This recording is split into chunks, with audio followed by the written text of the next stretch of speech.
Goeiedag, ek groet jou in die kosbare naam van Jesus Christus. Onthou jy nog vir Samson? Nadat sy hare afgeskeer was en hy deur die Filistyne gevange geneem is, lees ons in Rigters 16 vers 22. Maar die hare van sy hoof het weer begin groei, sodra dit afgeskeer was.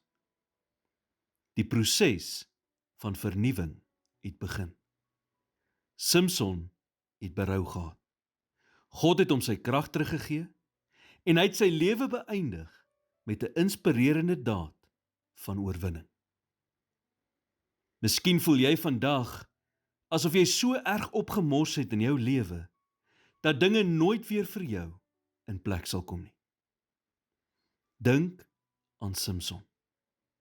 God het nooit moed opgegee met hom nie. En hy het ook nie moed opgegee met jou nie. Hy sien jou potensiaal en onthou hoekom hy jou geskep het. Jy is vir groot dinge geskape. En dit is eers wanneer jy in die middelpunt van sy wil vir jou lewe inbeweeg, dat jy ontdek hoekom jy geskep is. Wanneer jy dit doen, begin dinge weer in plek val. Daar is iets baie bemoedigend omtrent Samson. In Hebreërs 11 word Samson gelys onder die groot helde van geloof, soos Abraham, Henog en Moses. Hoekom? Omdat God 'n persoon wat soos 'n totale mislukking lyk, kan gebruik om groot dinge te bereik. As hy net mense gebruik het wat perfek is, wie sou hy dan kon gebruik? In plaas daarvan gebruik hy gewone mense met swakhede wat soms groot foute maak.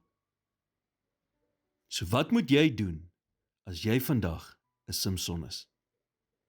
Gee jou lewe totaal oor aan God. Gee hom al die stukke en laat hom toe om weer alles bymekaar te bring.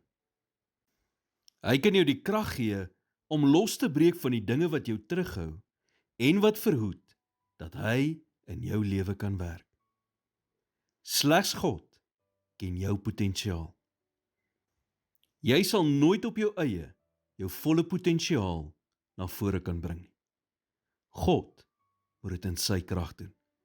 So laat hom toe om vandag te begin. Here, ek kom vandag na U toe as 'n gebreekte kruik wat herstelwerk nodig het. En ek vertrou U dat U dinge weer sal nuut maak. Ek vra U om alles te herstel wat die vyand gesteel het. My vrede, my vreugde, my gesondheid, my drome en ook my verhoudings. In Jesus naam bid ek dit. Amen.